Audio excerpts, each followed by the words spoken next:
professor Gabi Siboni, é CEO da Gibina, empresa especializada em cibersegurança, diretor dos programas de cibersegurança e de assuntos militares e estratégicos do Instituto para os Estudos Nacionais de Segurança da Universidade de Tel Aviv, é editor do jornal sobre assuntos militares e estratégicos também da Universidade de Tel Aviv e, para além disso, é coronel na reserva, comandou várias operações das Forças de Defesa israelitas. Vamos então até Israel receber o professor. Welcome, professor. Hello. Thank you very much. Thank you for having me. No, it's so nice to have you here. Everyone is very excited about having you here. So let's start. Let's try to understand how important the digital era is becoming. We know the digital takes a major role on the internationalization strategy of the companies.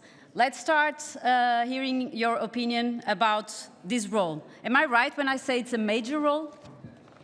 Well, yes, you are very right, because we are moving to digital economy as the title of you hear me or you don't hear me? I'm trying to hear you.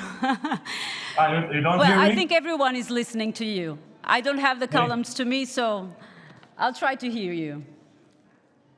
I was asking if I'm heard properly, or you want me to change something? No, it's okay, it's perfect. Now it's perfect, Okay. right?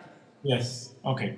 So what I said is we are trying to move into, mankind is trying to move into digital economy and move forward.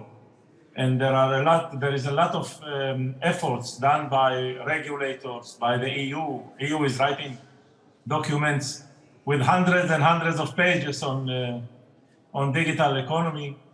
And sometimes I think that there are more people that write documents than those who read them.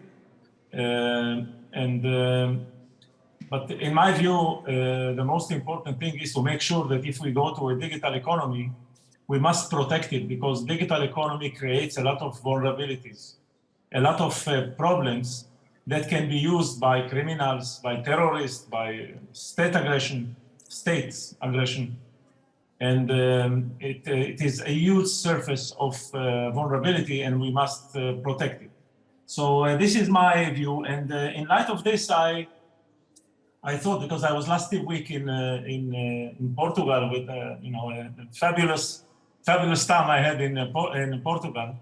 Where have you been to? Lisboa? I've been in Porto. In Porto. You should have come this week.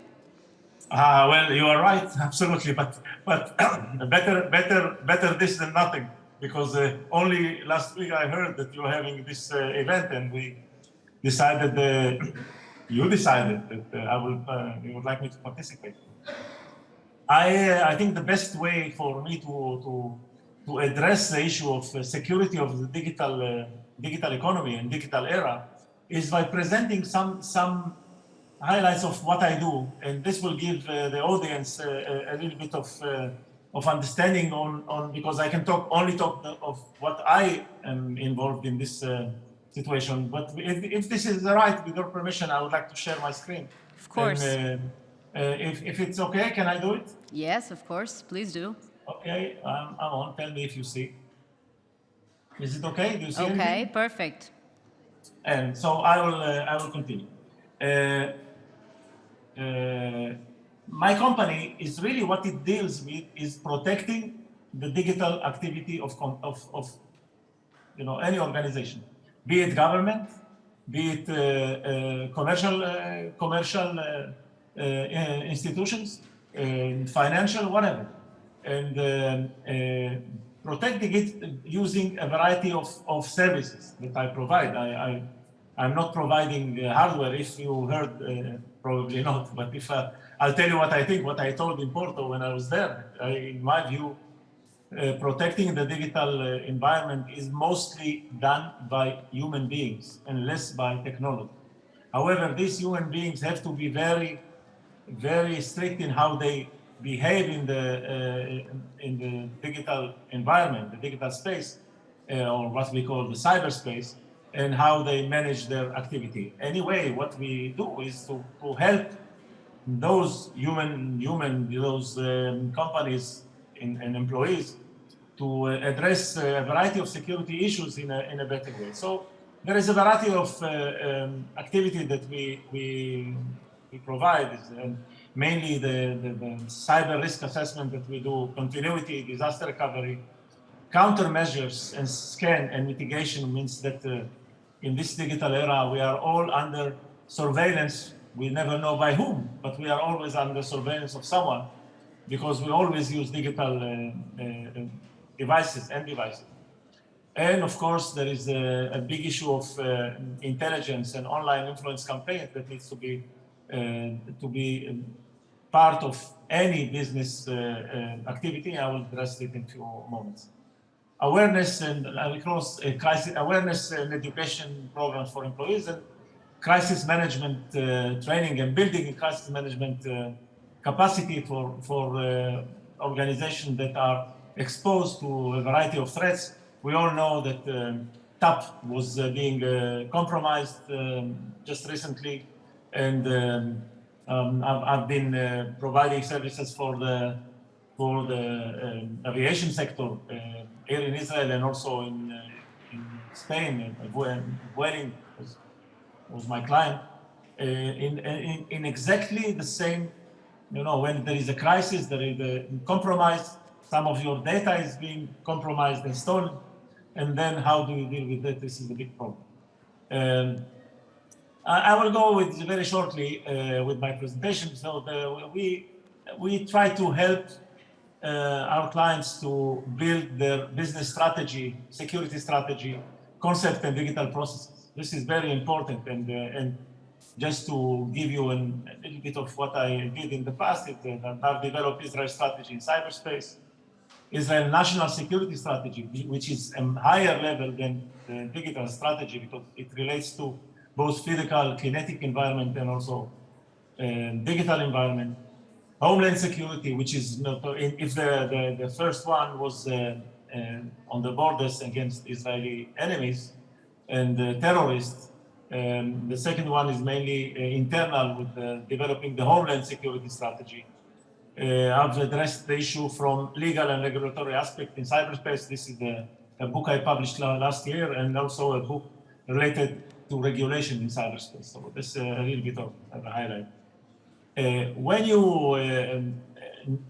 start with anyone, you need to conduct a risk assessment. Risk assessment has a very sound methodology developed also by the financial sector, but we are using our methodology to run a risk assessment and risk management to reduce the cyber and ICT risks, both for computer system, IT system, and also OT system, for operational systems, for critical infrastructure, for water, energy, a variety, transportation, a variety. Even national symbols can be hit by cyber attack, and this is very critical for any nation, that its national symbols and national assets and cultural assets may be hit. And in Israel, for example, we consider those assets as a critical infrastructure. Of course, crisis management is always a big issue, because if you don't prepare yourself for crisis management, you expose yourself to a big vulnerability, both for the organization, this will happen, and also personally. If you are a member of a board, if you are the CEO, if you are one of the decision makers of the company, and you are exposed to a crisis, then you are also, because if the crisis, for example, if private data of clients is being exposed, you are exposed to criminal legal measures, and that has to be considered, because I think managers normally think that they sit on the board, they get their money, and everybody is happy. They have liability, and they have to understand this liability in this modern era. With if something happened to their digital asset, it means that some bad guys have managed to take advantage of this information, and they have practically criminal liability. They can be charged criminally. So we developed the ability of companies to build their own crisis management processes and to develop the procedures and to develop the human resource, how to manage such crisis. Of course, when you do that, you also go through the gap analysis of a company to see what gaps there are there to try to close the gaps, both technological and procedural and human. You know, we always say it's technology, processes, and people. So these are the three golden words that we normally address when we come to deal with this.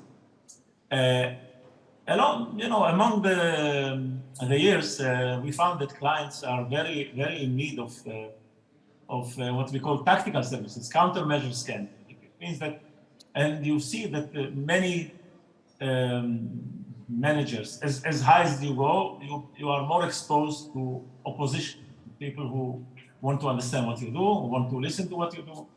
If you are a big company and you're trying to run for a tender, maybe they manage to put surveillance on your phone, on your computer. So because in Israel, we have developed very, very high professional services to try to foil mainly our enemies, but this is also for the business. So we are able to scan, to provide these services to our client, to scan and check any space, office, meeting rooms, car, scan computers and devices, mobile, any mobile device that Apple Watch or whatever you use, and find whether you are exposed, to eliminate this exposure. Of course, you have to do it on a regular basis because once you eliminate, you can do it. The rivals can do it again, and also provide and install countermeasures. It means something. Not all of them you can do. It is some of them are very costly, very sophisticated, but some you can do, and to install measures that those devices cannot function in your office or in your home, to make sure that you are more, let's say, have more privacy. This is the main issue. Also, digital economy and digital activity creates a wide range of activity that we all know. For example, fake news and what we call influence operations that are done by state actors. You know that Russia is very well developed in influence operations, and I've written about it many times. And they have conducted influence operation in Germany, in Catalonia, before the poll in Catalonia in 2016, I think, or 15.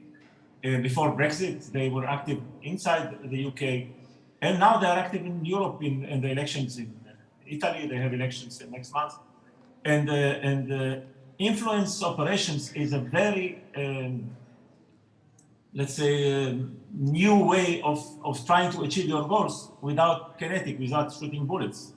This is done by political rivals, of course, by states, but the capability is able to be done also in the private sector, and this is very important to understand.